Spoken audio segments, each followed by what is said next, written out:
Hello students, welcome to the new video. In this video we are going to cover our chapter of challenges of nation building. ये हमारा first chapter है of the book politics in India since independence. So जो आपका first page है उसमें ना आप देख पा रहे होगे कि उसमें 3 पैराग्राफ्स हो गए और जो 3 पैराग्राफ्स है वो मैंने 3 सब टॉपिक्स में डिवाइड किए हुए हैं. जो हमारा फर्स्ट टॉपिक है, फर्स्ट पैराग्राफ है, उसकी हेडिंग है इंडिपेंडेंस. इंडिपेंडेंस हमें कब मिली थी? मिडनाइट ऑफ 14 एंड 15 अगस्त 1947 को हमें अपनी इंडिपेंडेंस मिली थी. और Jawaharlal Nehru was the first prime minister of the constituent assembly. एक इंटरिम गवर्नमेंट थी. It was not the elected government. Elected भी काफ़ी इंडायरेक्टली इलेक्टेड गवर्नमेंट थी. आपने उसमें पढ़ा होगा, आई वुड से क्लास 11th के फर्स्ट चैप्टर में ही बताया होगा कॉन्स्टिट्यूएंट असेंबली कैसे इलेक्ट हुई थी. तो उसके प्राइम मिनिस्टर थे जवाहरलाल नेहरू. सेकंड पॉइंट, उन्होंने एक स्पीच दी थी. उन्होंने ना देखो जैसे इंडिपेंडेंस मिली उन्होंने एक सेशन बुलाया कॉन्स्टिट्यूएंट असेंबली में बिल्कुल रात को, मिडनाइट के टाइम, यू कैन से जो रात का टाइम होता है उस टाइम. और उन्होंने अपनी एक बड़ी फेमस स्पीच दी, that is the tryst with destiny. ये उन्होंने स्पीच दी थी उस रात को आफ्टर इंडिपेंडेंस. नेशनलिस्ट मूवमेंट, जो नेशनलिस्ट मूवमेंट था ना, उस समय 2 गोल्स मिले थे. जो लोगों के कुछ मन में कुछ इच्छाएं थी कि जब अंग्रेज चल जाएंगे हम किस तरीके से देश चलाएंगे, किस तरह से गवर्नमेंट चलाएंगे. First was we will make a democratic government. लोग चाहते थे कि हम एक लोकतांत्रिक सरकार बनाएं. और दूसरा था गुड फॉर ऑल. वो चाहते थे कि सबका भला हो. ऐसा नहीं कि सिर्फ rich section of the society को ज़्यादा बेनिफिट्स मिले, गवर्नमेंट उसके बारे में सोचे. वो चाहते थे कि गरीब, अमीर, socially backward, every section of the society, tribal people और एनीवन, और यू कैन से एवरीवन, राइट. Difficult circumstances. हमारे जो देश आज़ाद हुआ था कुछ डिफ़िकल्ट सर्कमस्टांसेस भी थी. उस टाइम जस्ट पार्टीशन हुआ था. आपको पता है पार्टीशन कितना डेडली था. आई मीन डेडली भी नहीं है, हम कहेंगे कितना ब्रूटल और कितना, you can say the very bad और very tragic kind of moment in our history था वो. तो काफ़ी ज़्यादा टर्मोइल की सिचुएशन थी, बहुत ज़्यादा अटैक्स होते हैं. हम आगे पढ़ेंगे चैप्टर में डिटेल में कि कॉन्सिक्वेंसेज ऑफ पार्टीशन, क्या क्या बुरी चीज़ें हुई हमारे पार्टीशन के दौरान. तो देखो टर्मोइल की सिचुएशन थी और स्टिल हमारे जो लीडर्स थे उन्होंने होप लूज़ नहीं की. उन्होंने कहा कि हम डेमोक्रेसी ही चलाएंगे और इस देश को आगे बढ़ाएंगे. इतना मतलब सब कुछ देखते हुए, इतनी बुरी हालत देखते हुए भी हमारे लीडर्स ने अपनी होप नहीं छोड़ी थी. So there are 3 challenges. इसके ऊपर पूरा 3 मार्क्स का क्वेश्चन आता है. अगर आएगा तो इसी के ऊपर आएगा. This is the very very important question of our chapter, 3 marks वाला. So shape of the nation. अब देखो 3 चैलेंजेस थे. जैसे देश आज़ाद हो गया, अंग्रेज चले गए, 3 चैलेंजेस आए हमारे पास. Shaping the nation that is united and accommodative. एक आपने देश बनाना था, एक बाउंड्रीज डिफाइन करनी थी कि कहाँ तक हमारा देश रहेगा, ठीक है. और ये टफ़ क्यों था? क्योंकि भाई बहुत बड़ा साइज़ था और डाइवर्सिटी बहुत ज़्यादा थी इस देश में. जो डिफरेंट रिलीजन, लैंग्वेज और कल्चर के लोग साथ में रह रहे थे. It was so tough to make a nation out of this in these circumstances. Establishment of the democracy. अब भाई देखो डेमोक्रेसी हमने अपने देश में इस्टेब्लिश करनी थी. ये दूसरा चैलेंज था, भाई कैसे करे, क्या करे. अब जब हमने डेमोक्रेसी इस्टेब्लिश की है, कुछ ऐसी क्योंकि इनसे रिमार्केबल चीज़ें जो हमारी कॉन्स्टिट्यूशन, हमारी डेमोक्रेसी में है. First is fundamental rights. हमने फंडामेंटल राइट्स दिए अपने सिटीजन्स को. हमने अपने सिटीजन्स को राइट टू वोट दिया. Representative democracy. हमने एक रिप्रेजेंटेटिव डेमोक्रेसी बनाई जहाँ पे जनता के बिहाफ पे MLA नेता लोग आगे लॉज बनाएंगे. That is representative democracy in a very layman language. Development of a democratic practice. देखो डेमोक्रेसी का मतलब ये नहीं है आपने कॉन्स्टिट्यूशन लिख दी और छोड़ दी.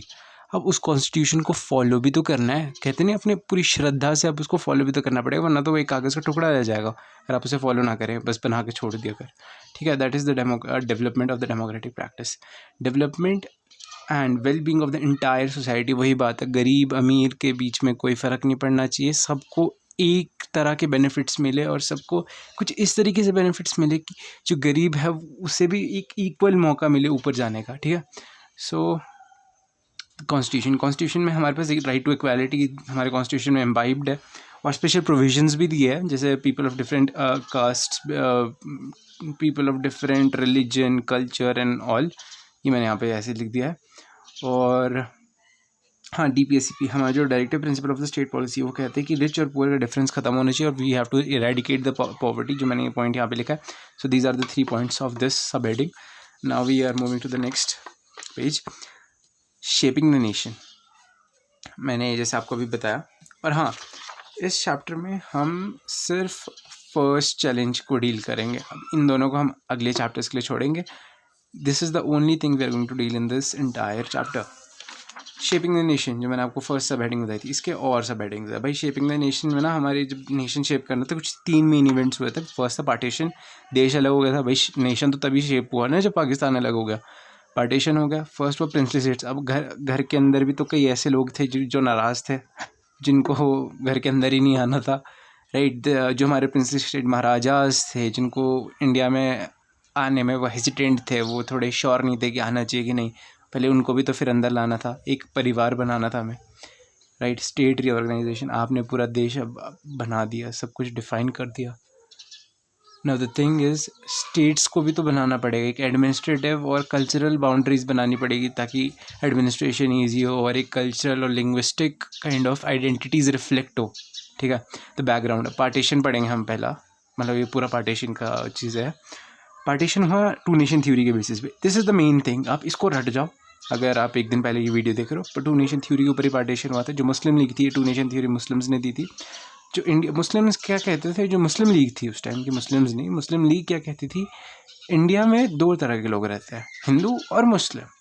तो वो कहते थे देखो, अगर 2 तरह की कम्युनिटीज़ रहती है तो मुस्लिम्स के लिए पाकिस्तान दे दो। अब इससे क्या हो गया, पॉलिटिकल कंपटीशन हो गया। कांग्रेस तो मना करती थी, बोले ऐसा कुछ नहीं होता, 2 नेशन थ्योरी, एक देश है, देश में सब लोग साथ में रहेंगे। दिस वाज द कांग्रेस का ओपिनियन। और मुस्लिम लीग बोलती थी 2 नेशन थ्योरी, कांग्रेस बोलती थी ना ना सब लोग एक साथ रहेंगे, ठीक है। तो पॉलिटिकल कंपटीशन स्टार्ट हो गया कांग्रेस और मुस्लिम लीग के बीच में।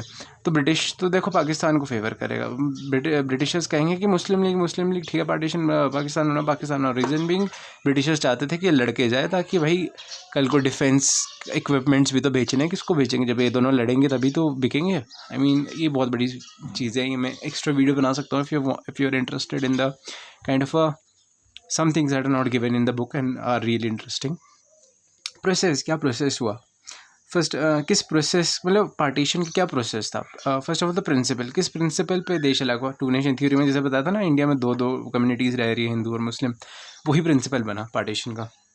रिलीजियस मेजॉरिटीज़ के बेसिस पे पार्टीशन में, जो मुस्लिम है वो पाकिस्तान में रहेंगे, हिंदू है वो इंडिया में रहेंगे। This was the Muslim league का ओपिनियन। ये ऐसा देखो प्रैक्टिस नहीं हुआ था, ये प्रैक्टिस एक्चुअल में क्या होता है, जिनको जहाँ रहना है वहाँ पे रहो। अगर हिंदूज़ को पाकिस्तान में रहना रह सकते हैं, अगर मुस्लिम्स को इंडिया में रहना रह सकते हैं, ऐसा कुछ नहीं था, स्ट्रिक्टली ऐसा कुछ फॉलो नहीं हुआ। बट काइंड ऑफ जो मेन जिस तरीके से चीज़ें चली, ओवरव्यू कह सकता हूँ मैं आपको, तो वो इसी बेसिस पे हुआ कि मुस्लिम पाकिस्तान, हिंदू इंडिया में रहेंगे।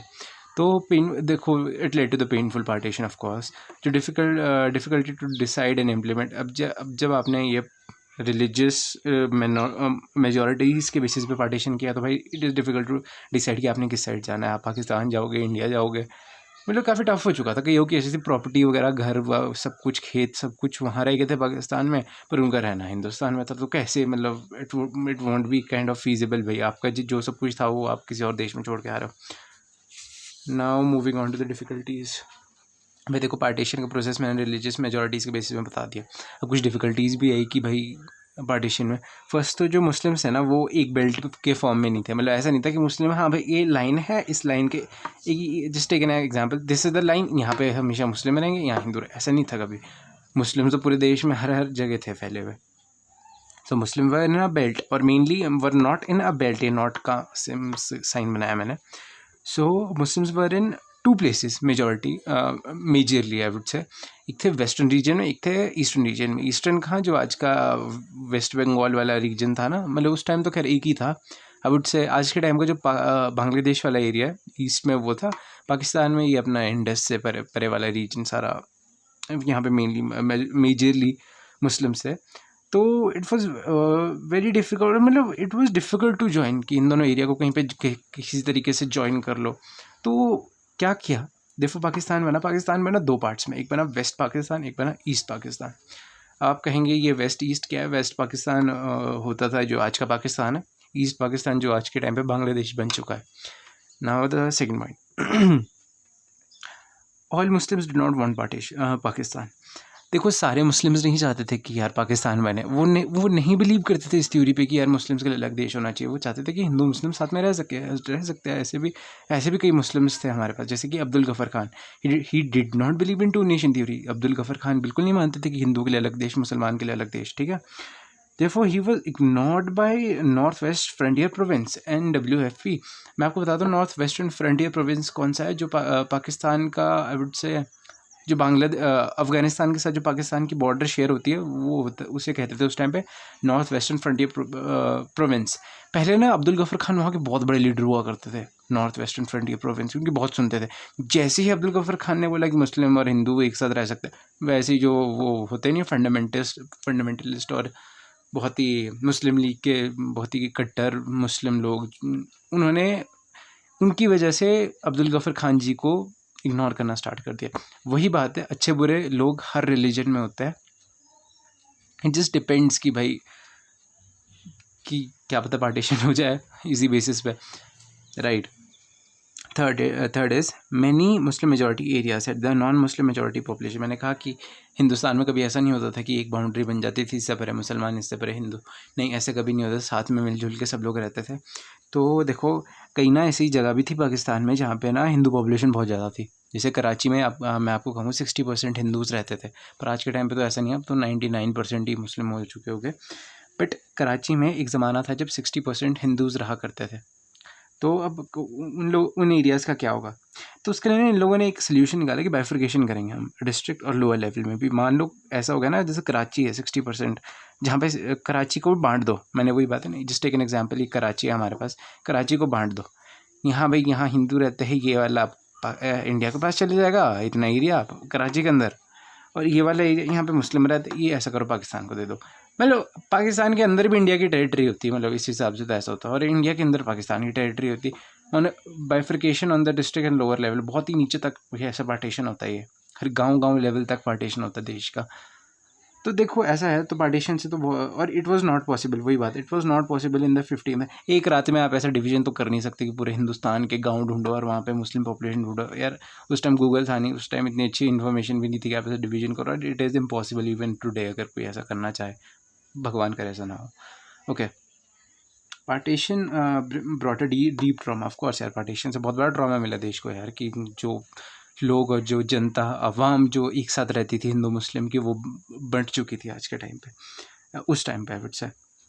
प्रॉब्लम ऑफ माइनॉरिटीज़, जो हिंदू और सिख थे, हिंदू सिख पॉपुलेशन जो पाकिस्तान में रह गई थी, हिंदू लोग जो पाकिस्तान में रह गए थे और जो मुस्लिम लोग जो हिंदुस्तान में रह गए थे, वो ना ट्रैप्ड फील करने लगे कि भाई यार सारे मुस्लिम, इट वाज लाइक कि जैसे हिंदू हो गया मान लो पाकिस्तान में कोई, वो सोचने लगेगा कि यार सारे हिंदू तो इंडिया में रह रहे हैं, मैं कहाँ यहाँ मुस्लिम्स के बीच कैसे रह पाऊँगा। उनको काफ़ी ट्रैप्ड फीलिंग रही कि भाई दे वर द अनडिज़ायरेबल एलियंस। उनको ना अपने घर में रहते हुए भी एलियन की तरह फील हुआ, जस्ट बिकॉज उनका घर था पाकिस्तान में हिंदू लोगों का, in their own home and the ancestors have lived there for centuries. देखो उनको एलियन जैसा फील लगने लगा अपने उस घर में जहाँ पे उनके एंसेस्टर्स, जहाँ पे उनके दादे परदादे उसी घर में रहते आ रहे हैं, और आज उनको उस घर में अजीब सा लग रहा है, काफ़ी एलियन सा फील और काफ़ी अजनबी सा फील हो रहा है, क्योंकि देश धर्म के हिसाब से बढ़ चुका था। ठीक है, majority on both the sides, easy target of the attack. देखो जो सॉरी माइनॉरिटी, जो सारे माइनॉरिटीज़ थे, मान लो जैसे मुस्लिम पॉपुलेशन हिंदुस्तान में थी, भारत में थी, जो मुस्लिम पॉपुलेशन वो इजी टारगेट बन गई। इजी टारगेट आई वुड से हिंदू लोग उस माइनॉरिटी मुस्लिम पॉपुलेशन को अटैक करने लगे, और पाकिस्तान में जो हिंदू थे मुस्लिम लोग उनको अटैक करने लगे। It was that kind of situation. Consequences of partition, transfer of the population, भाई बहुत ज़्यादा लोग ट्रांसफ़र हुए, काफ़ी मुस्लिम पॉपुलेशन इंडिया से पाकिस्तान गई, पाकिस्तान से बहुत सारे हिंदू इधर आए, हिंदू और सिख से इधर आए। ठीक है, killing and atrocities on the basis of religion. भाई देखो हिंदुस्तान में जब पार्टीशन हुआ था तब उनको पता लग रहा था ना कि हाँ भाई ये मुस्लिम घर है, तो उन्होंने अटैक करना स्टार्ट कर दिया, और वैसे ही पाकिस्तान के लोगों को पता लगा कि ये भाई हिंदू का घर है, उन्होंने उस हिंदू को अटैक करना स्टार्ट कर दिया on the basis of religion. ये जो मेजर चीज़ें थी, ये बताऊँ कहाँ पे हो रही थी, ये हो रही थी कोलकाता में। कोलकाता कहाँ है, पहले बांग्लादेश के साथ, आपको पता ही होगा, कोलकाता वेस्ट बंगाल, ममता दीदी, अमृतसर यू ऑल नो, और Lahore, this is alias for Lahore. Lahore में भी काफ़ी ज़्यादा किलिंग्स स्टार्ट होने लगी, और वहाँ पे ना कम्यूनल जोन्स बनाने लगी, कि मान लो ऐसा है ना, पाकिस्तान में मान लो एक ऐसा एरिया बना दिया इतना छोटा सा एक्सक्यूज़ मी, पाकिस्तान में एक छोटा सा एरिया बना दिया, कह दिया कि यहाँ पे हिंदू रहेंगे और कोई भी मुस्लिम इस जगह पे एंटर नहीं होगा, क्योंकि ताकि भाई ये लोग सेफर है। और वैसे इंडिया में एक एरिया बना दिया छोटा सा, डिमार्केट कर दिया कि यहाँ पे मुस्लिम रह रहे हैं, यहाँ पे कोई हिंदू नहीं आ सकता, वरना ये लोग वो लड़ना शुरू कर देंगे वापस। abandon their homes. Many people have to abandon their homes, और उन लोगों को रेफ्यूजी कैंप्स में और उन लोगों को फोर्सफुली रेफ्यूजी कैंप्स में रहना पड़ा ज़बरदस्ती. आई मीन अब देखो, आपने घर अपना पाकिस्तान में छोड़ दिया, यहाँ पे हिंदू नए देश में, आई मीन नए तो क्या, आपका एक ही देश था वो पहले पार्टीशन से पहले. अब जिस देश में अब आप आए हैं वहाँ पे तो अब घर तो नहीं होगा आपका, घर तो आप छोड़ के गया हो, आपको कैंप्स में रहना, रेफ्यूजी कैंप्स में रहना पड़ेगा. बहुत ही, अगर आपको समझ नहीं आ रहा रेफ्यूजी कैंप्स क्या है तो आप इमेजिन कर लो एक ऐसी जगह जहाँ पे जिनका कोई घर नहीं होता वो वहाँ पे रहेंगे. It was kind of that thing. तो it was an unhelpful. Local जो लोकल लोग थे ना, वो उनका जो एडमिनिस्ट्रेशन था, जो उनका प्रशासन था और जो वहाँ की पुलिस थी, वो उनका साथ नहीं दे रही थी. कोई हिंदू आदमी अगर पाकिस्तान में जाएगा उनके पुलिस वाले के साथ पास, बोलेगा जी मेरे घर में ना मुस्लिम लोग अटैक कर रहे हैं, तो वो पुलिस वाला उनको ही मारने लगेगा. बोले तू हिंदू है, हाँ ठीक है, तेरे को तो हम मारेंगे हम, तो क्योंकि तू हिंदू है, दैट्स इट. और यही सिचुएशन उस टाइम भारत के अंदर भी. 6th, therefore they traveled other sides. अब देखो जो अनहेल्पफुल लोग थे, इनको पता है कि कोई मदद इनकी कर नहीं रहा है, इनको सोचने लगा कि अब धर्म के हिसाब से हमें उसी देश में जाना पड़ेगा जो धर्म हमें मानेगा. और 80 लाख पीपल माइग्रेटेड. ये एक फैक्ट यहाँ पे लिखा हुआ है, आप एग्जाम में लिख सकते हैं अगर आपको याद होता है, ज़रूरी नहीं है, अगर याद नहीं होता तो मत लिखना. 80 लाख पीपल माइग्रेटेड. 80 लाख लोग माइग्रेट करे, इधर उधर गए, आई मीन अपने डिज़ायरेबल देश में जहाँ उन्हें पसंद, जहाँ पे उन्हें लगा कि जाना चाहिए उन्हें. और 5 से 10 लाख लोग तो मर ही गए. They were dead, they were killed during this partition. Attacked and killed and raped. Many of the women were raped, many of the people were killed. It was a kind of a turmoil, जो मैंने आपने पहले देखा था. It was a very kind of a bad moment, or a very, I would say a very sad moment in our history. जो ये हुआ, women were abducted and converted to marry. मान लो, excuse me, तो कई सारी जो women's थी, जो हिंदू वेमेंस थी, कि तो पाकिस्तान में उनका रिलीजन कन्वर्ट करा के मुस्लिम बना दिया और उनकी शादी करवा दी वहीं पे किसी पाकिस्तानी से. और वैसे हिंदुस्तान में भी काफ़ी हुआ कि रिलीजन चेंज करवाया और कन्वर्ट कर दिया और मैरी करवा दिया. तो जो वुमेन थे, they were killed by their own family. तो वुमेंस थे, काफ़ी सारी वुमेंस को उनकी फैमिली ने खुद ही पॉइजन दिया कि if someone comes to take your, I would say, आपकी कोई इज़्ज़त का कोई हनन करे काइंड ऑफ सिचुएशन, तो वहाँ पे आप खुद ही जहर खा लो, just to preserve your family's honour, अपनी परिवार की इज्जत रखने के लिए. आई मीन आपने ये चीज़ें देखी होगी कश्मीर फाइल्स में. It was a very very brutal incident. Kashmir files is so much related to the partition. काफ़ी कुछ ऐसा ही हुआ उस टाइम भी. And children were separated. काफ़ी ज़्यादा अपने माँ बाप से काफ़ी ज़्यादा बच्चे भी सेपरेट हो गए. जैसे आपने मिल्खा सिंह की मूवी देखी होगी, उसमें भी मिल्खा सिंह के साथ कैसा हुआ था. Countries freedom is equal to refugee camps. अगर आपको देश की आज़ादी चाहिए तो आपको रेफ्यूजी कैंप्स में जाना पड़ेगा, आपको अपने घर को छोड़ना पड़ेगा, अपने गांव को छोड़ना पड़ेगा, अपने एंसेस्ट्रल होम्स को छोड़ना पड़ेगा. Trauma of partition. Kindly excuse me for the background noises.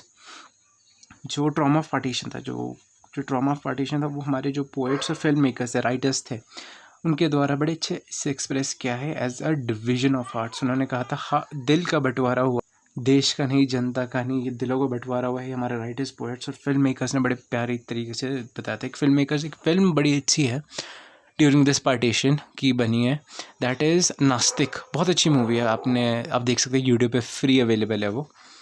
जो ये division was of the financial assets too. जो बंटवारा हुआ था फाइनेंशियल एसेट्स का भी हुआ था. जो टेबल, चेयर, टाइप राइटर्स, मान लो आपके कोई बहुत पुराना पुलिस थाना होगा आपके एरिया में आज़ादी के टाइम का, भाई मैं आपको बताता हूँ, वहाँ से भी इन्होंने चेयरें ले गए थे कि भाई देखो यहाँ पे आपके पास 50 चेयर है, 25 चेयर है, हम पाकिस्तान ले जा रहे हैं. क्यों बंटवारा हो गया, तो आधी हमें चाहिए. Next topic, India on religious minorities. भाई देखो ऐसा है, पार्टीशन हो गया इंडिया ने. मैंने कहा कि इंडिया कभी भी टू नेशन थ्योरी को, Indian leaders two nation theory को कभी नहीं मानते थे. तो जो मुस्लिम्स थे, तो उसके बाद मुस्लिम्स इंडिया में भी रह गए थे, क्योंकि उनको पता था कि चलो इंडिया तो मानता नहीं टू नेशन थ्योरी में. इंडिया ने कहा कि जिसको जहाँ रहना वो रह लो, ऐसा नहीं है कि हिंदूज यहीं रहेंगे. उन्होंने कहा मुस्लिम्स अगर आपको रहना है आप आराम से रह सकते हो. तो मुस्लिम्स भारत में रह गए थे. हमारे पास 12% इन इंडिया, 12% मुस्लिम्स उस टाइम रह गए थे इंडिया में, जो पाकिस्तान नहीं गए. How to treat Muslims and other minorities. अब जो हमारे पास 6 बचे हैं, Jains, Buddhists, Christians. After Christians भी बहुत हो गए थे क्योंकि बहुत ज़्यादा फोर्सफुल कन्वर्जन्स कराया था ब्रिटिशर्स ने. तो जो ये क्वेश्चन था कि हम अपने माइनॉरिटीज़ को कैसे ट्रीट करें, तो उसके पीछे ना काफ़ी ज़्यादा पॉलिटिकल इंटरेस्ट्स भी थे. पॉलिटिकल इंटरेस्ट का है कि भाई एक पार्टी बोलने लगी कि देखो हिंदू राष्ट्र बनाते हैं, हिंदू नेशन बनाते हैं. एक बोलते हैं कि ऑल रिलीजन्स इक्वल, सारे धर्म हम एक समान है, सारे रिलीजन एक समान है, धर्म अलग चीज़ होती है. सारे रिलीजन एक जैसे, और एक कहता है कि हिंदू राष्ट्र बनाएंगे हम. तो कुछ ऐसे ऐसे ओपिनियंस आने लगे just because of the vote bank कि भाई को वोट देंगे, फिर हिंदू पॉपुलेशन हमें वोट देगी, ये कहेंगे कि सारे लोग ही हमें वोट देंगे, मुस्लिम्स भी हमें वोट देंगे। काइंड ऑफ एक पॉलिटिकल इंटरेस्ट भी था। पर हमने क्या किया, हम गए एक ऐसे पाथ के जो कि था एक सेक्युलर नेशन बनाएंगे हमने सोचा कि हम एक सेक्युलर नेशन बनाएंगे। सेक्युलर नेशन मतलब जहाँ पे सारे धर्मों की इक्वल इज्जत की जाएगी। ये आपने सेक्युलरिज्म बड़े अच्छे से पढ़ा है क्लास 11th की पॉलिटिकल थ्योरी की बुक में, इंडिया का सेक्युलरिज्म कैसे अलग है वेस्टर्न सेक्युलरिज्म से and all. Now we have the integration of the principle states. हमने प्रिंसिपल स्टेट्स को कैसे अपने देश का वापस पार्ट बनाया जो नहीं बन रहे थे। पहली बात ना, बैकग्राउंड हम समझेंगे। जो ब्रिटिश इंडिया था, ब्रिटिश इंडिया में दो तरह के एडमिनिस्ट्रेटिव जोन्स थे। फर्स्ट तो हम कहेंगे कि प्रोविंस जो डायरेक्टली ब्रिटिश कंट्रोल करते थे। ब्रिटिश IAS ऑफिसर्स वगैरह सारे जो मतलब अंग्रेज वाइट पीपल कंट्रोल करते थे इनको डायरेक्टली। अदर वर्दी प्रिंसली स्टेट्स। प्रिंसली स्टेट्स कौन सी स्टेट्स थी? ये जो राजे महाराजे जिनको कंट्रोल करते थे उनको टैक्स देना पड़ता था थोड़ा थोड़ा, और बाकी ये ब्रिटिश की सुप्रीमेसी थी वो एक्सेप्ट करनी पड़ती थी। और जो 1/3 लैंड थी वो हमारे प्रिंसली स्टेट्स का, जितने भी सारे प्रिंसली स्टेट्स थे वो 1/3 लैंड कवर करते थे। डायरेक्टली राजा वगैरह कंट्रोल करते थे। सम ऑटोनॉमी, थोड़ी बहुत ऑटोनॉमी दी हुई थी कि थोड़ा बहुत टैक्स आप रख लेना, थोड़ा बहुत डेवलपमेंट आप कर लेना, थोड़ा बहुत सब कुछ करते रहना, मतलब मैनेज कर लेना अपना, थोड़ा बहुत मिलिट्री पुलिस रख दो, अपना लॉ एंड ऑर्डर आप मेंटेन कर लो। एक्सेप्टेड द ब्रिटिश सुप्रीमेसी, बस उनको ब्रिटिश की जो अथॉरिटी थी, जो ब्रिटिश हमारे ऊपर है, ब्रिटिश टॉप में है, ये एक्सेप्ट करना पड़ता था। That is also non British supremacy को पैरामाउंसी भी कहते थे। ये आपके MCQ में आ सकता है, what is paramountcy of the British. Sorry, excuse me. The problem, अब इसके बाद क्या प्रॉब्लम थी? बिफोर इंडिपेंडेंस जो हमारे पास पैरामाउंसी था, देखो बिफोर इंडिपेंडेंस ना ब्रिटिशर्स ने एक अनाउंसमेंट की, वो भोंपू लेके भागने लगे, वो बोलने लगा उन्होंने कि paramountcy of British would be over, वो ख़त्म हो जाएगी। जो पैरामाउंसी ऑफ ब्रिटिश है, जो ब्रिटिश क्राउन की जो supremacy over the princely states would and. और उस टाइम पे हमारे पास 565 प्रिंसली स्टेट्स थे जो कि इंडिपेंडेंट थे। इनको कहा कि आप इंडिपेंडेंट हो, आपने जो करना है करो, आपने अपना राज्य ही संभाला, राज्य ही संभालो, आपने इंडिया का पार्ट बना। अच्छा, वो आगे अगले पॉइंट में हम बताऊंगा मैं। ब्रिटिश ने कहा कि जितने सारे प्रिंस स्टेट्स है, you are free to join India Pakistan और जस्ट स्टे इंडिपेंडेंट। आपने अपना अलग देश बनाना है, आप अपना अलग देश बनाओ, पाकिस्तान में जाना है, इंडिया में जाना है, आपकी मर्जी। जो लोग थे वहाँ पे पीपल, जो ये डिसीजन था कि आपने कहाँ जाना है, क्या करना है, ये सिर्फ लोगों के ऊपर नहीं था। ये प्रिंसली रूलर्स जो राजे थे, ये वही डिसाइड कर रहे थे, अपनी आवाम से, अपनी जनता से बिल्कुल नहीं पूछ रहे थे। The threat, this was threat to the unity of India. भाई देखो ऐसा है, अगर कोई इंडिया के बीच में अगर कोई एक ऐसा किंगडम रह जाए, वो बोले कि नहीं मैं तो पाकिस्तान में जाऊँगा, तो भाई देखो वो तो बहुत ज़्यादा kind of a turmoil situation नहीं बन जाएगी कि भाई अब कैसे मैनेज करें इसको। बिल्कुल चारों तरफ से इंडिया से घिरा हुआ है, अब उसको उसके साथ रिलेशंस मेंटेन करनी है, क्या क्या करना है। It would have been a much of a cures in a very simple language. Travancore example, कुछ ऐसी जगहें थी जिनको इंडिपेंडेंट रहने की ज़्यादा शौक थे, जो कि थे ट्रेवेनकोर केरला साउथ इंडिया वाला एरिया को ट्रेवेनकोर कहेंगे हम। निज़ाम ऑफ हैदराबाद, हमारे जो निज़ाम जी थे, Nizam you can say the sultan kind of, I mean a Muslim ruler is Nizam, called Nizam. Hyderabad के ऊपर वो रूल करते थे। इसको हम अच्छे से डिटेल में आगे कवर करेंगे। नवाब ऑफ भोपाल के नवाब भी चाहते थे कि हम इंडिपेंडेंट रहे। इसका क्या मतलब था? It meant small countries and they won't be any democracy. भाई देखो राजा है, हिंदुस्तान बन रहा, देखो भारत बन रहा है एक डेमोक्रेसी। अब भारत के डेमोक्रेसी के अंदर अगर कोई एक राज्य है और वो भी राजा रूल कर रहा है, तो देखो राजा जी अपनी गद्दी आसानी से तो नहीं छोड़ेंगे। वो देखो डेमोक्रेसी तो देने नहीं वाले, क्योंकि उनको चलानी है अपनी। ठीक है। गवर्नमेंट्स अप्रोच, गवर्नमेंट ने क्या किया, गवर्नमेंट की क्या अप्रोच थी? सबसे पहले तो मुस्लिम लीग का क्या कहना था, उनकी क्या विचार थे इस मुद्दे पे। मुस्लिम लीग ने कहा कि प्रिंसली स्टेट्स की चॉइस है, हम कुछ नहीं बोलेंगे, उनको जो करना है कर सकते हैं, वो इधर जाना उधर जाना। जो सरदार पटेल थे, अब हम सरदार पटेल का थोड़ा बैकग्राउंड जानेंगे। Sardar Patel was the deputy prime minister at that time. वो डिप्टी प्राइम मिनिस्टर थे, वो होम मिनिस्टर भी थे उस time. Therefore he played a very important role in negotiations. Sardar Patel is the king of negotiations. जो आज के टाइम पे इंडिया की जो बॉर्डर है, जो इंडिया का नक्शा है, वो आज इन्हीं की बदौलत ऐसा है। 26 स्टेट्स। अब जस्ट एग्जांपल देते कि कितने ज़्यादा हमारे पास ये राजा महाराजा की को अंदर लाना था हमने अपने देश भारत के अंदर। 26 स्टेट्स थी उड़ीसा में। इमेजिन 26 महाराजाओं की टेरिटरियाँ तो उड़ीसा में थी, मतलब 26 महाराजे जो अपने अपने रूल करते थे अपने अपने उस राज्य पे। और 14 बिग और 119 स्मॉल जो इतने सारे राजा और किंगडम्स थे वो तो गुजरात में ही थे। आई मीन जस्ट इमेजिन करो कितने सारे टेरिटरीज के साथ नेगोशिएशन करना पड़ा। 3 कंसिडरेशन, हमारे देश ने क्या सोचा कि हम कुछ चीज़ें हैं मतलब कुछ वजहें हैं जिनकी वजह से हम इन प्रिंसेस स्टेट्स को बोलेंगे इंडिया का पार्ट बना। 3 कंसिडरेशंस थी। First of all people of the princes states. भाई देखो लोगों का सुना जाए, इन राजाओं का नहीं, राजा तो कुछ भी बोलेगा, लोगों का सुना जाए। People of the princes states should be listened कि भाई कहाँ जाना है, इंडिया में जाना है, कहाँ जाना है। हाँ, क्योंकि ना एक जनरल नोशन भी था, जितने सारे लोग थे ना, जैसे हैदराबाद हो गए, जूनागढ़ हो गए, यहाँ के लोग चाहते थे कि इंडिया का पार्ट बने। मेजॉरिटी जितने सारे प्रिंसेस स्टेट्स थे वो चाहते थे भारत का पार्ट बने, वो नहीं चाहते थे पाकिस्तान में जाना। ठीक है। Secondly autonomy. और जो ये डिसीजन हुआ ना, ये हमने एक और कंसिडरेशन दी कि यार जब हम लोग प्रिंसेस स्टेट्स को लाएंगे, राजाओं को बोलेंगे कि अपनी ज़मीन जायदाद हिंदुस्तान में मिला दो, तो ना हम कुछ एक कंसिडरेशन, तो हम ना वो फ्लेक्सिबिलिटी के साथ डील करें, हम प्लुरैलिटी के को मद्देनज़र रखते हुए इससे डील करेंगे। मतलब क्या हुआ इसका कि राजा जी आपको थोड़े पैसे चाहिए, हम पैसे देंगे आपको अपनी ज़मीन के बदले। आपको थोड़ा कुछ पावर चाहिए, हम आपको पावर देंगे। आपको थोड़ी बहुत ऑटोनॉमी चाहिए, हम वो भी देंगे। आपको सिक्योरिटी चाहिए, हम सिक्योरिटी भी देंगे। It was like kind of उनको थोड़ा बहुत दे रहे थे, मतलब ललचा के, थोड़ा बहला फुसला के हम उनसे हमने उनकी को कहा कि इंडिया का पार्ट बन जाओ। पार्टीशन। थर्ड क्या है? पार्टीशन।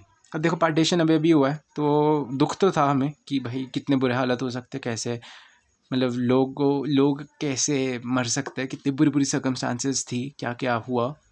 तो उस चीज़ को मद्देनज़र रखते हुए हमने देखा कि यार इंटीग्रेशन और कंसोलिडेशन बहुत ज़रूरी है, क्योंकि कल को अगर ऐसा और हो गया तो सीन हो सकता है। आई मीन बहुत और मतलब पार्टीशन की जो बुरी चीज़ें हुई बहुत ज़्यादा, तो वो एक और बार ना हो जाए। मेथड्स, हमने कुछ मेथड यूज़ किए राजाओं को अपने पार्ट बनाने के लिए। फर्स्ट ऑफ ऑल नेगोशिएशंस, उनके साथ बात की, सलाह की कि भाई क्या करना है, समझौते किए कि कैसे कि इंडिया का पार्ट बन जाओ, हम ये करेंगे वो करें। इंस्ट्रूमेंट ऑफ एक्सेशन, पहली बात तो इंस्ट्रूमेंट ऑफ एक्सेशन उनसे साइन करवाए। इंस्ट्रूमेंट ऑफ सक्सेशन क्या चीज़ है, अब मैं आपको ये बताता हूँ, इसके ऊपर क्वेश्चन भी आ सकता है एक 2 नंबर का। जो स्टेट है, state would agree on becoming a part of the union of India. मतलब ये एक ऐसा पर्चा था, जस्ट एक एग्जांपल, एक डॉक्यूमेंट है आपके पास, उसमें अगर आपने साइन कर दिया तो मतलब आप भारत का पार्ट बन गए। It was that document, instrument of accession.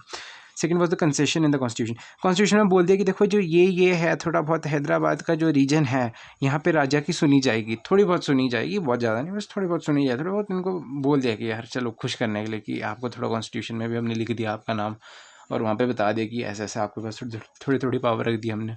और वो लोग भी खुश हो गए, बोले चलो ठीक है, इतना बड़े देश का हम पार्ट बन रहे हैं और साथ में पावर भी रह रही है, इनके देश के संविधान में भी हमारा नाम है समथिंग। जो फोर्थ है मिलिट्री, इनको भाई देखो जो साम दाम दंड भेद कुछ भी अप्लाई करो, पर इन लोगों को अपना हिंदुस्तान का, भारत का पार्ट बनाओ। मॉनेटरी सपोर्ट, पैसे दे के उनको बोला कि यार थोड़ा बहुत ऐसा करो कि पैसे रख लो और बन जाओ इंडिया का पार्ट, या तो फिर आपको ना हम पेंशन टाइप देते रहेंगे, आप हिंदुस्तान का पार्ट बन जाओ। इंस्ट्रूमेंट ऑफ एक्सेशन, कई और स्टेट्स थी जिनको फिर भी चुल मची हुई थी, जैसे कि थे जूनागढ़ वाले जो हमारे राजा थे वो एक मुस्लिम लीडर थे, वो पाकिस्तान का पार्ट बनना चाहते थे, तो उनको भी लग रहा था कि नहीं हमने हिंदुस्तान में नहीं जाना, तो वहाँ पे प्लेबिसाइड किया, वहाँ पे इलेक्शन करवाया। बोले देखो लोग क्या चाहते हैं, जनता क्या चाहती है, जैसे मैंने कहा कि फर्स्ट कंसिडरेशन क्या, people of the princes states, वैसे जूनागढ़ में इलेक्शन करवाए, वहाँ के लोगों ने बोला भारत का पार्ट बनना है, तो भारत का पार्ट बन गए। और वही बात होगी हैदराबाद में क्या हुआ, देखो जो हैदराबाद, कश्मीर और मणिपुर है उनके बारे में आपको पता ही है, और हम हैदराबाद और मणिपुर आगे डिटेल में कवर करने वाले हैं, राइट? ओके,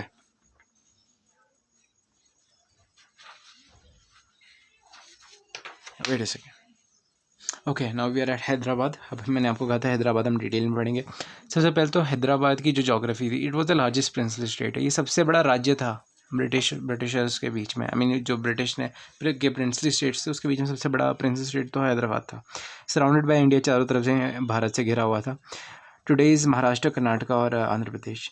महाराष्ट्र, कर्नाटक और आंध्र प्रदेश के थोड़े थोड़े रीजन, जिसने थोड़े तो क्या मतलब आंध्र प्रदेश का तो पूरा रीजन कह लें हम, महाराष्ट्र कर्नाटक के थोड़े थोड़े रीजन्स हैदराबाद कवर करता था। जो निज़ाम था, अब निज़ाम के बारे में हम पढ़ेंगे। जो हमारे मिस्टर निज़ाम थे, he was the richest person in the world, मतलब वो उस ज़माने के एलोन मस्क रहा करते थे, मतलब दुनिया के वन ऑफ द रिचेस्ट लोगों में से आते थे, Ambani Adani kind of person थे वो। He wanted independent Hyderabad. वो चाहता था कि हैदराबाद एक अपना देश बने, नया देश बने। वो नहीं चाहते थे भारत का पार्ट बनना, ना पाकिस्तान का पार्ट बनना। उन्होंने स्टैंड स्टिल एग्रीमेंट पास किया और साइन किया और नवंबर 1947। स्टैंड स्टिल एग्रीमेंट का मतलब है कि देखो हमें सोचने के लिए टाइम दो, अभी अभी हम बोल नहीं रहे हमने कहाँ जाना है, क्या करना है। It was a standstill agreement. जो लोग थे, लोग were against, people were against. और वो अगेंस्ट लोग कौन कौन थे? Peasants, womens, communists and Congress. इनको आप याद कर लो, 3 पॉइंट है। पेजेंट्स जो सारे अपने फार्मर लोग थे वो बिल्कुल अगेंस्ट थे अपने निज़ाम के। वुमेन को भी बिल्कुल पसंद नहीं था निज़ाम। और जो कम्युनिस्ट और कांग्रेस के जो लोग थे हैदराबाद में, उनको भी नहीं पसंद था। तो देखो, राजा था चैड बंदा, उन्होंने बुला दिया रजाकर। रजाकर कौन होते हैं? उनकी मतलब राज्य की पुलिस, बहुत ही लेवन लैंग्वेज में, पैरामिलिट्री फोर्स। पैरामिलिट्री आप कह लो पुलिस ही होती है, बहुत ही सिंपल लैंग्वेज में। तो एट्रोसिटीज़, तो उन्होंने क्या करा, एट्रोसिटी स्टार्ट, मर्डर रेप करना स्टार्ट कर दिया। It was the kind of this situation जिसमें मतलब ब्रूटली सप्रेस करना स्टार्ट कर दिया कि भाई तुम आवाज़ उठा रहे, तुम ज़्यादा बोल रहे हो निज़ाम के लिए, भाई लो फिर मैं मरवाएंगे हम। रजाकर ने ये लोग मारने स्टार्ट कर दिए। रजाकर ने ये लोग मारने स्टार्ट कर दिए। अब रजाकर्स को इंडियन आर्मी ने मारना स्टार्ट कर दिया। अब इंडियन आर्मी देखो, गवर्नमेंट को जैसे जब भी कभी जैसे इंडिया के, भारत के लोगों को पता लगा, भारत की सरकार को पता लगा कि रजाकर लोग मासूम लोगों को मार रहे हैं, वैसे ही उन्होंने इंडियन आर्मी भेज दिया। यार ऐसा थोड़ी मासूमों को कि ऐसे थोड़ी आप जान ले सकते हो। तो उनको मारना स्टार्ट कर दिया। 1 सितंबर 1948 निज़ाम को सरेंडर करना पड़ा और सितंबर 1948 में हैदराबाद भारत का पार्ट बन गया। मणिपुर के महाराजा, पहले तो उनका नाम याद कर लो, बोधचंद्र, मिस्टर बोधचंद्र। ये इन्होंने इंस्ट्रूमेंट ऑफ एक्सेशन साइन कर लिया। इन्होंने बोला हाँ ठीक है, हम बिल्कुल भारत का पार्ट बनते हैं, बट द थिंग इज हमें इंटरनल ऑटोनॉमी बहुत चाहिए। देखो मतलब ऐसा है, भारत का हम टेरेटरी में आएंगे, मैप में आप मणिपुर को भारत का पार्ट बता दो, बट द थिंग इज जो अंदर की सरकार से को आ रहा है वो हम चलाएंगे, आपको हम टैक्स टूक्स भी कुछ नहीं देंगे, टैक्स भी हम अपने पास रखेंगे, पुलिस हमारी अपनी होगी, सब कुछ हमारा अपना होगा। मतलब इन्होंने मतलब कुछ ऐसा था कि बस नाम भारत का था, बाकी ये है एक independent kingdom. It was that kind of situation. और जो जून 1948 के टाइम पे जो उन्होंने कॉन्स्टिट्यूशनल मोनार्क बन गए, मतलब कॉन्स्टिट्यूशनल संविधान बना दी। जून 1948 डेट याद रखना प्लीज़। जो इलेक्शन थे, उन्होंने इलेक्शंस करवाए, कॉन्स्टिट्यूशनल मोनार्क बन गया, इलेक्शंस कराए यूनिवर्सल एडल्ट फ्रेंचाइज के बेसिस पे, मतलब 18 साल के से ऊपर। खैर उस टाइम तो एज ग्रुप अलग होगा, 21 और समथिंग, और उसके अबव जितने भी लोग हैं वो सब लोग वोट देंगे, इरिस्पेक्टिव ऑफ विमेन, ये वो मेन, सब कुछ, सब लोग वोट करेंगे। और ये फर्स्ट स्टेट थी पूरे भारत में जहाँ पे इलेक्शन हुए थे डेमोक्रेटिकली। बेशक वो कॉन्स्टिट्यूशन मोनार्क के अंडर हुए थे, वो अलग बात है, बट फर्स्ट स्टेट ये बनी थी। इसके ऊपर एमसीक्यू आ सकता है। First state to have the independent और election on the basis of the universal adult franchise. We have the legislative assembly. जो लेजिस्लेटिव असेंबली थी हमारी, अब लेजिस्लेटिव असेंबली देखो वही बात है ना, इलेक्शन हो गया, इलेक्शन के नेता कहीं तो बैठेगा लेजिस्लेटिव असेंबली में। लेजिस्लेटिव असेंबली बहुत ही वेरी सिंपल लैंग्वेज हम कहें कि मणिपुर की विधानसभा काइंड ऑफ थिंग। तो वहाँ पे वहाँ वो लोग ना डिस्कस करने लगे मर्जर का क्या करें हम। अब यार इंडिया के साथ पूरी तरीके से जाएंगे नहीं जाएंगे, मतलब पूरा अभी तो बस ऐसी पार्ट है ना, होता नहीं है बस मैप में दिखाने के लिए कि मणिपुर इंडिया का पार्ट है, कि एक्चुअल में बनना है कि नहीं इनका पार्ट। कांग्रेस बोली हाँ क्यों, ऑफ कोर्स बनना है, क्योंकि देखो कांग्रेस तो सेंटर में भी है, हर जगह तो कांग्रेस ही कांग्रेस थी। उन्होंने बोला हाँ ऑफ कोर्स बनना चाहिए। कांग्रेस बोल रही थी बिल्कुल मणिपुर बनेगा पार्ट। जो अदर पार्टीज थी वो बोल रही अरे नहीं, हमें तो अपनी कल्चरल ट्राइबल आइडेंटिटी सब कुछ मद्देनज़र रखते हुए हम तो बिल्कुल अपना कोई पार्ट नहीं बनेंगे किसी देश का, हम ऐसे ही रहेंगे। तो इंडिया ने ना अपने जो महाराजा थे वो बोधचंद्र, मेरे को नाम उनका प्रोनाउंस करना नहीं आता, बोधचंद्र, जो हमारे राजा थे बोधचंद्र, उनको इंडिया की जो सरकार थी उन्होंने प्रेशराइज किया। उन्होंने कहा मर्जर एग्रीमेंट साइन करो। ऑन सितंबर 1949 को हमारा मणिपुर इंडिया का पूरी अच्छी तरीके से बिल्कुल जैसे प्रॉपर स्टेट होती है वैसा पार्ट बन गया। मर्जर एग्रीमेंट इन्होंने साइन किया, बिल्कुल सब कुछ जैसा आप हिंदुस्तान का ही पार्ट हो, कोई राजा कोई कॉन्स्टिट्यूशन मोनार्क सब खत्म। आपकी लोकल जो आपने कॉन्स्टिट्यूंट असेंबली बनाई थी उसको भी बंद करो, हम एक नई बनाएंगे, वो बिल्कुल जैसे हर एक स्टेट में होती है, जैसे पंजाब में है, जैसी हिमाचल में है, जैसी राजस्थान में, बिल्कुल वैसी एक कॉन्स्टिट्यूंट असेंबली हम आपके पास भी बनाएंगे। ये कॉन्स्टिट्यूशन मोनार्क वाली चीज़ बंद कर दो। प्रेशराइज किया राजा को, तो राजा ने साइन कर दिया। बट जो राजा ने साइन किया इन्होंने कॉन्स्टिट्यूंट असेंबली को पूछा ही नहीं, सॉरी जो इनकी लेजिस्लेटिव असेंबली थी उनको पूछा ही नहीं। जो ये लोग थे ना, जो इनके लोकल जो इन्होंने पहले इलेक्शन कराए थे, जो उनके लीडर्स थे, उनसे पूछा ही नहीं कि भाई क्या करना है। आई मीन बनना ही इंडिया का पार्ट की नहीं, उन्होंने मुझसे पूछा ही नहीं, उन्होंने ऐसे ही साइन कर दिया, प्रेशराइज इंडिया ने किया और इन्होंने साइन कर दिया। तो इसकी वजह से ना ये जो लोग थे, जो अदर पार्टीज जो पीछे मैंने बताई, जो ट्राइबल और कल्चरल आइडेंटिटी को ज़्यादा मद्देनजर रखती थी, वो लोग एंग्री हो गए बहुत ज़्यादा, उनको ना एक फीलिंग ऑफ रिजेंटमेंट, वो मतलब बिल्कुल ना खुश थे राजा से कि यार ऐसे थोड़ी होता है, हमसे पूछा ही नहीं और आपने ऐसी पार्ट बन गए। ठीक है, और आज भी इसके हिंट्स दिखते हैं हमें आज की पॉलिटिक्स में भी। ठीक है, reorganisation of the state, third point हमारा last point, reorganisation of the state. अब आपने स्टेट्स बना दिए, उनको रीऑर्गेनाइज भी तो करना पड़ेगा। सारे प्रिंस स्टेट्स अब आपके अंदर है, अब सब कुछ इंडिया यूनिफाइड है, अब इनकी स्टेट्स भी तो बनानी पड़ेगी प्रॉपर। इंडिया में ना एक ऑब्जेक्टिव था, एम था कि जिसके बेसिस पे हमने स्टेट्स बनाई थी। It was not just because of the administrative convenience, इसलिए बस एडमिनिस्ट्रेशन आसान हो जाए, सरकारी दफ्तर अच्छे से चले, बस इस कारण से नहीं, इस तरीके से कि जो लिंग्विस्टिक कल्चरल प्लुरलिटी है, sorry for the pronunciation, cultural plurality वगैरह है, वो रिफ्लेक्ट हो, लगे कि भाई गुजरात में गुजराती कल्चर और गुजराती लोग रहते हैं, कुछ ऐसा भी पता लगे, उनके नाम से ही पता लगे।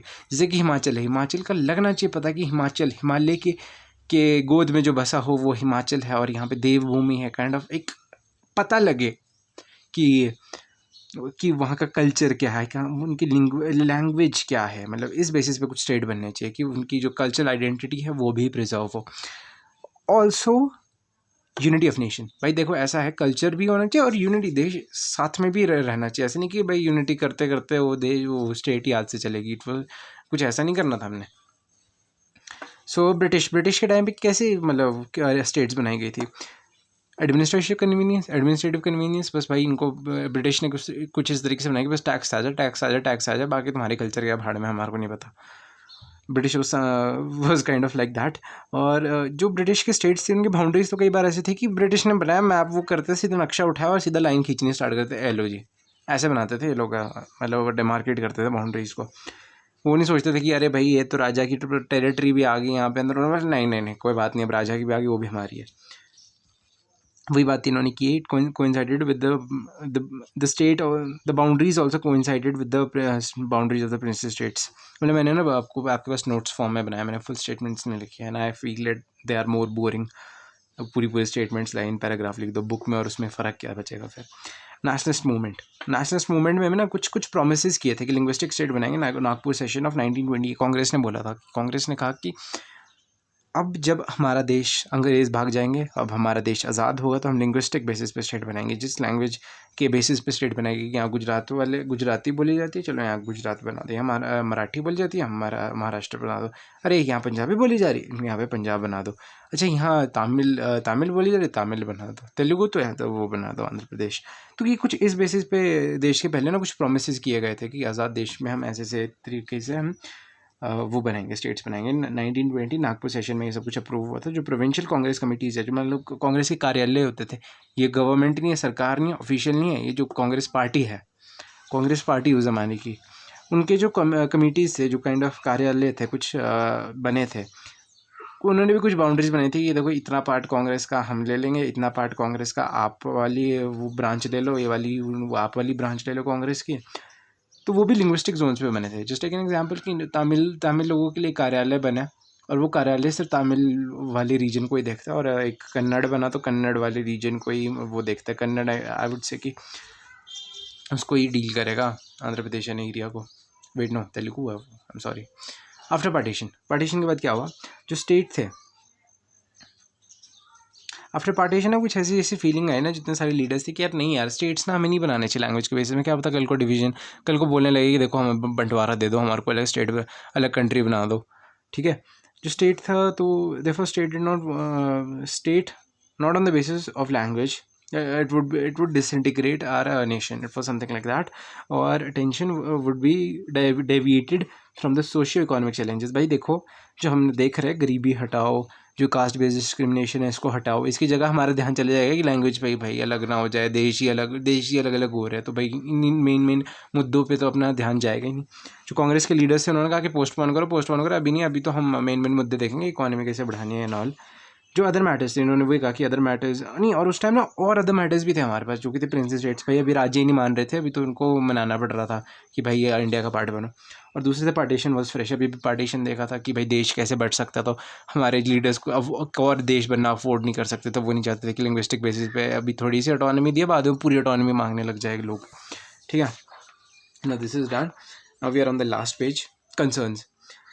अब देखो कंसर्न्स थे कुछ कि अगर ये देश बनाए, मतलब अब स्टेट्स बनाएंगे तो फिर स्टेट अगर लिंग्विस्टिक बेसिस पे, wait no, oh Vishal Andhra movement first.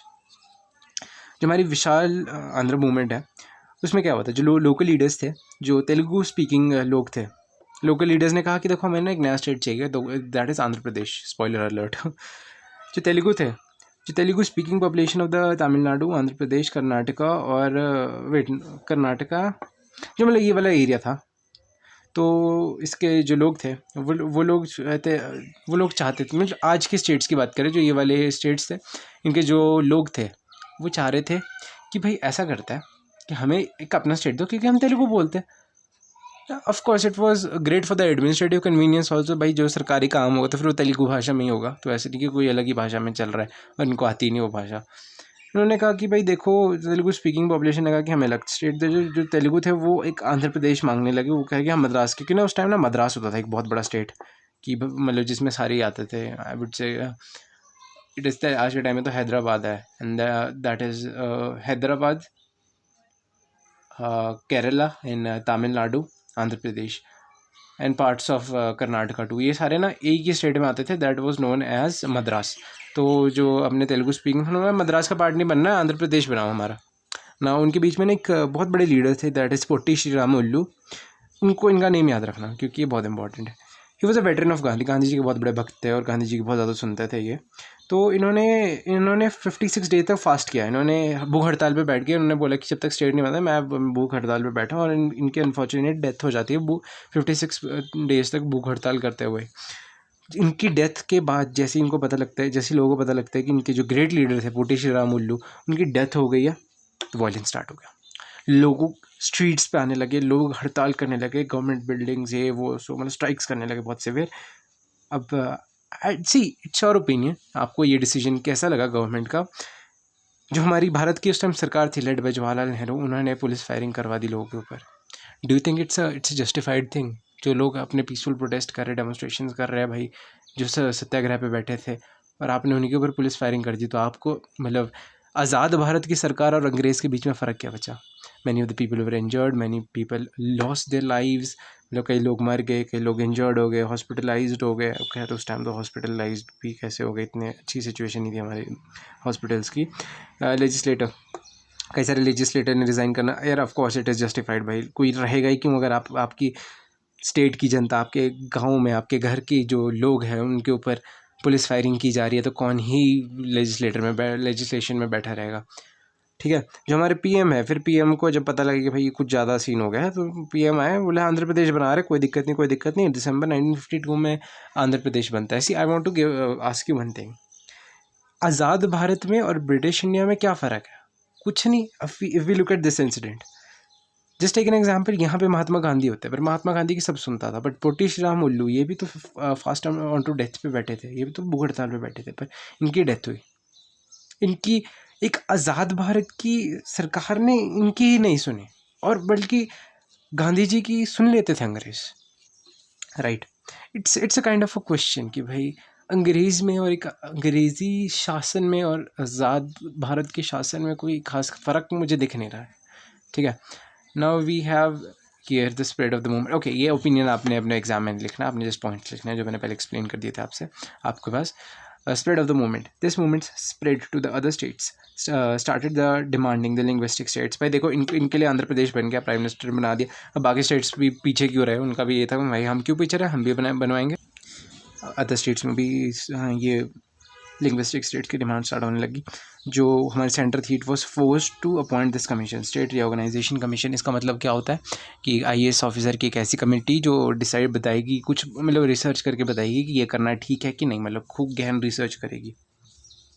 Question of drawing the boundaries, वही बात है ये जो कमीशन है इसने देखना था question of redrawing the boundaries. इसका काम यही था कि ये देखना था कि ये रीड्रॉ कर ले हम बाउंड्री, सीन तो नहीं हो जाए कोई अलग डिवीजन ना हो जाए।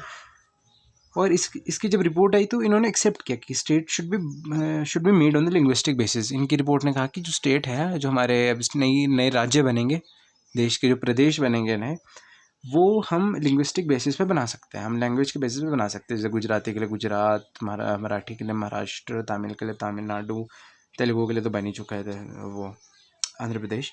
सो उसके बाद ना स्टेट रीऑर्गेनाइजेशन एक्ट बनाया 1956 में, और 14 स्टेट्स बनाए और 6 यूनियन टेरिटरीज बनाई गई लिंग्विस्टिक बेसिस में। 1956 में ये स्टेट्स बनी थी, और इसका मैप आपकी बुक में दिया हुआ है, आप उससे देख सकते हैं। कंसर्न्स, भाई देखो अब स्टेट्स तो बना दी लिंग्विस्टिक बेसिस पे, सब कुछ हो गया। अब कुछ ना कंसर्न्स थे, कुछ इनको डर था लोगों के अंदर। ये भाई देखो ऐसा है, it would endanger the unity. भाई आपने स्टेट्स बना दी लिंग्विस्टिक बेसिस पे, आज जब आप अपने स्टेट बनाए लिंग्विस्टिक बेसिस पे, कल लिंग्विस्टिक बेसिस पे एक अपनी इंडिपेंडेंट कंट्री ना मांगने लगे वो स्टेट्स, ठीक है। तो इससे एक प्रेशर बनेगा हमारे नेशन के ऊपर, और प्लस सेपरेटिज्म की फीलिंग आएगी लोगों के अंदर। इसका रिजल्ट क्या होगा? इसका रिजल्ट होगा कि लिंग्विस्टिक स्टेट्स बनने लगेंगी, और इसका रिजल्ट क्या हुआ? लिंग्विस्टिक स्टेट से ना जो थ्रेट ऑफ डिवीजन था वो कम होने लगा, और नेशनल यूनिटी बढ़ने लगी। जब लोगों को लगा ना यार ये देश हमारी सुन रहा है, हमने इस देश से मांगा कि भाई लिंग्विस्टिक स्टेट बना दो, और इन्होंने भी बना दी, तो इनको लोगों के अंदर फीलिंग है कि देश हमारा सुन रहा है। It was seen as a democratic move. उनको दिखने लगा कि भाई इट इज़ अ, और इसका ना जो ये इन्होंने लिंग्विस्टिक स्टेट्स बनाई हमारी सरकार ने, it was seen as a democratic move, क्योंकि हमने अकोमोडेट की है रीजनल डिमांड। जो रीजन ने डिमांड की कि हमें लिंग्विस्टिक स्टेट्स है, हमने भी बना दी। It is more accommodating move by our government, it was accommodative move by our government. ठीक है, 50+ ईयर्स हो गए, आज के टाइम पर सब कुछ बढ़िया चला, कोई दिक्कत नहीं आ रही है। Change in the democratic politics, जो डेमोक्रेटिक पॉलिटिक्स थी, लोकल पॉलिटिक्स थी, वो भी चेंज हो गई। पहले जो पावर थी ना, वो सारे इंग्लिश स्पीकिंग लोगों के पास ही होती थी। जैसे हमारे नेहरू जी भी सारे इंग्लिश स्पीकर्स थे, और कई सारे जितने भी मेजर लीडर्स थे, ये सारे ब्रिटिश बाबू होते थे। आई वुड से इंग्लिश बाबू होते थे। इनको सब कुछ आता था, इंग्लिश में ही बात करते थे, इंग्लिश में ही लिखते थे, इंग्लिश में स्पीच देते थे। ये हिंदी लोग नहीं थे, सीधी सी बात। तो change in the democratic politics, जो लोकल गरीब आदमी भी राजनीति में आने लगा, गरीब आदमी भी अपनी आवाज़ उठाने लगा। गरीब आदमी के पास भी एक हक आया कि अब मैं राजनीति में जाके एक नेता बन के अपनी आवाज़ पहुंचा पाऊंगा, कुछ रिफॉर्म्स ला पाऊंगा, ताकि मुझ जैसे हज़ारों लोगों का बेनिफिट हो।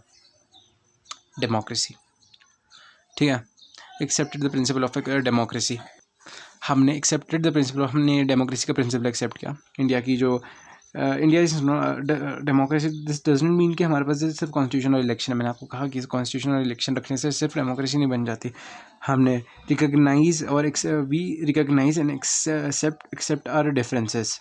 मतलब मैंने नोट्स फॉर्म में बनाया एग्जैक्टली। आपको ग्रामेटिकल मिस्टेक्स दिख रही होगी, it is not grammatical mistake, ये जस्ट नोट्स है, तो इसलिए डिसऑर्डर्ड बनाया मैंने बहुत ज़्यादा। Recognition of and acceptance of the differences, हमने ना रिकग्नाइज़ किया है, हमने एक्सेप्ट किया डिफरेंसेस को, जो लिंग्विस्टिक कल्चरल सब कुछ थे, हमने उन सबको एक्सेप्ट किया बहुत ही अच्छे से। हमारी डेमोक्रेसी है वो प्लूरैलिटी और वे ऑफ लाइफ की उस पर बनी है। It's a democracy is based on plurality and it is more of a way of life. जैसे मैंने आपको स्टार्टिंग में भी बताया था, जब वो हमारे थर्ड आई वुड से चैलेंज था इस्टेब्लिशमेंट ऑफ डेमोक्रेसी, उसमें ये पॉइंट जो था डेवलपिंग ए डेमोक्रेटिक प्रैक्टिस, ये काइंड ऑफ आप उसको इस पॉइंट को भी यहाँ से मिक्स कर सकते हो, कि यहाँ के पॉइंट्स वहाँ लिख सकते हो, वहाँ के पॉइंट्स इधर लिख सकते हो। You can just mix them all. Creation of the new states, अपना एक आपके पास बुक में लास्ट पेज में एक बॉक्स सा बना होगा, दैट इज़ येलो कलर का, उसमें उसकी हेडिंग होगी creation of the new states. अब हमारी जो न्यू स्टेट्स थी, जैसे बनी गुजरात और महाराष्ट्र बनी 1960s में, पंजाब बना 1966 में। जो नॉर्थ ईस्टर्न स्टेट्स के बारे में बात करेंगे हम, मेघालय, त्रिपुरा, मणिपुर हमारा 1972 में बने नागालैंड हमारा 1963 में बना, छत्तीसगढ़, झारखंड और उत्तराखंड बना 2000 में। और डिमांड, और आज के टाइम में और डिमांड हो रही है कुछ स्टेट्स की, दैट इज़ विदर्भा जो महाराष्ट्र में बनेगा, हरित प्रदेश जो कि वेस्टर्न यूपी में बनाने की डिमांड हो रही है, प्लस नॉर्थन वेस्ट बंगाल का जो नॉर्थ वाला एरिया, चिकन नेक जिसे कहते हैं, वहाँ पे डिमांड हो रही है कि वहाँ पे अलग स्टेट बने। So this is the chapter, ये मैंने नोट्स फॉर्म में बनाया। If you like this video, if I get good response on these notes form, मैं और वीडियो बनाऊँगा इसी तरीके से।